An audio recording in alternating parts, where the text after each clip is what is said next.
Alright, this is a video on the Norfield Magnum, the old Rev 6, Rev 7 series. It's kind of complicated on how to do like 8.0 doors and 7.0 doors, so I'm going to kind of walk you through that. So you need extra bars, and these bars need to be made with the pins in them to be able to go into that hole there. They do have Allen bolts to hold them down. There's two of them, one here and one down the other end. You don't necessarily need those. I have the one down on the other end because for my 6/8, the stop is like right on top of this one, so I don't even bother with that one. Plus it, the pins kind of hold it in place. Really all you want to do is make sure that it doesn't move this way. If it's tight that way, then you're okay. So as you can see, I have this one set up for 8.0s, so I just mark them, 8.0 right hand, 8.0 right hand, 8.0 left hand. And I don't know if you remember how to do that or not, but on a door you can take your 8.0 door and go, make one side the top of your door and then make your measurements, which is 7 inches, 36 inches, and I believe that one is 54, and then 82. Let's double check that. But anyway, you want to take a door that's already not made or not hung or whatever, and then just mark your stuff. Okay, so this one, the third hinge is 57 inches. And the last hinge is 82. So anyway, what you want to do is just take a blank door and mark your hinge locations. Like take a square and make a nice straight line on either side of the hinge. And then, so this is your top of the door, right? So this would be a left hand door. You're going to use these stops. Okay? So when you're setting your hinge locations, and you probably know this already, but keep all these blocks loose, and then put the door into position, clamp it, and then you'll move these around as needed. So your left hand, you're going to move it and bring the router down like so. And the router has indicator marks, which you probably know already. Put that line right there, and that line right there. So you want to clamp it and then line those up with your hinge marks on the door. Okay. The other thing that you need to do for 8.0 setups, this bar right here is going to be for your 6/6 or your 6/8, whatever you're running, is going to be this way. Okay. And you need to have a stop collar when the bar is in position for your 6/6s. Have a stop collar like this against this bracket here. Okay. So the bar is going to be over this way, this stop is going to be here. This stop on the other side of the bracket is going to be your 8.0 stop. And for a standard setup, that stop is going to be, double check here, 16 inches from the bracket. Okay.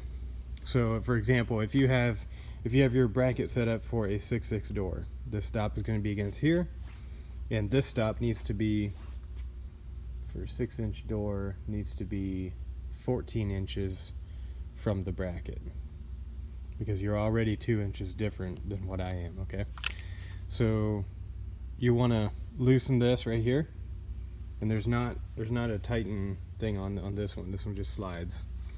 So you loosen this, and then you move it to your 8.0 stop. Okay, same thing for up here, same idea.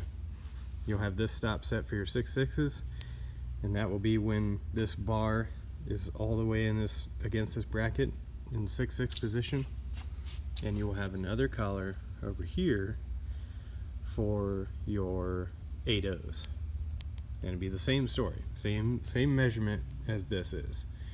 So wherever your 8.0 setting is at, which should be, if I'm thinking correctly, should be 14 inches. And a good way to check that would be to take your mock door, okay? This is your top of your door, right? Measure from the top of the door to 60 inches, and then make a line right there. That's the center of your hole, okay? And you can just either leave that bracket there, or if you're not sure where the stop needs to be, just loosen the bracket and move it out of the way.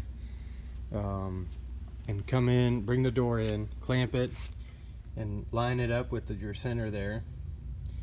And then you can come over here and move this bar into position so that your first lock stop is against the edge of the door, right?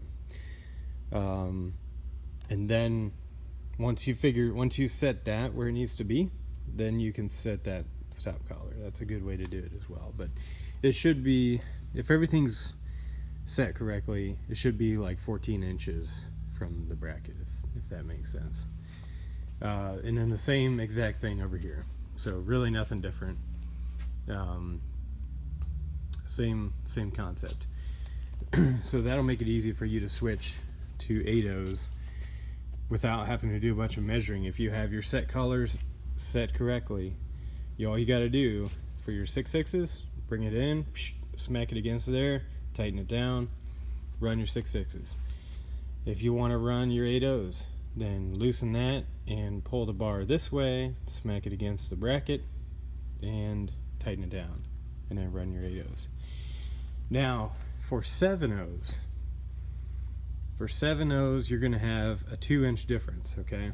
So what you want to do for 7/0s is, when this is set for your 6/6s, pull this away from this bracket 2 inches. So just measure from the inside edge of the collar to the inside edge of your bracket, 2 inches, okay?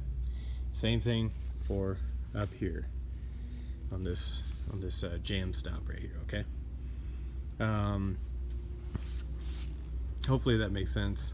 And I don't know if your machine is marked or not, but down here I need to set one of these stops up for flat jams and one for split jams, because they're going to run both down in this market. So I'll have to do that. But the other thing to keep in mind for 8/0s is this wheel, this second feed wheel, is in the way, because your 8/0 door is going to come like right here, okay? So what I've discovered is that there is a pin right here. You can pop that pin out and then pull the wheel clear out of the way. After I discovered that, I also discovered, and I don't know if your machine has this, but there's a cylinder right here, okay? And on the control panel, if your control panel is the same, I'm sorry I don't remember, but there's a switch right here for 9/0 kick out. You hit that on and it pushes that cylinder out, and it actually pushes the whole wheel assembly out, so you don't have to remove that pin. You just have to remember to put that back in, or put the pin in when you get a bevel or feed your next door, because it's not going to feed correctly just with one wheel, and it's not going to bevel correctly with one wheel. Your bevel is going to be all goofed up. So whenever you move that out of the way, you got to remember to put it back. So like I said, 7/0s, 8/0s, 6/8s, 6/6s, whatever you're running, it would really help you if you set up some of those new bars, and you're probably gonna have to get Mike to drill the holes and stuff for you. Maybe he can use one of the old bars to line up everything, put the two together and drill the holes the same, or take it to a machine shop and tell him exactly where he wants the holes for the pins. But anyhow, you have a 8/0 bar, and then you can set up 2 more and have one set up for 7/0s and one set up for 6/8s or 6/6s, whatever you want to run. You might even have an extra bar if you want to set up for 6/8s on that machine as well, if you want to do some special sizes or whatever. The only other tips that I have is just remember that these wedges right here are for if you're doing a door with a bevel on it. If you're doing a full square door, then you want to go along and remove each of those wedges. Okay, and there should be one on each jam riser. You probably already know, but you know you got to play sometimes with the height of the jam riser, and you know, make sure that your jam is flush with the edge of the door. You know, just make sure that so your surface there is flush. So it's kind of finicky with this machine and the way it's set up. And yeah, that's pretty much all I have right now.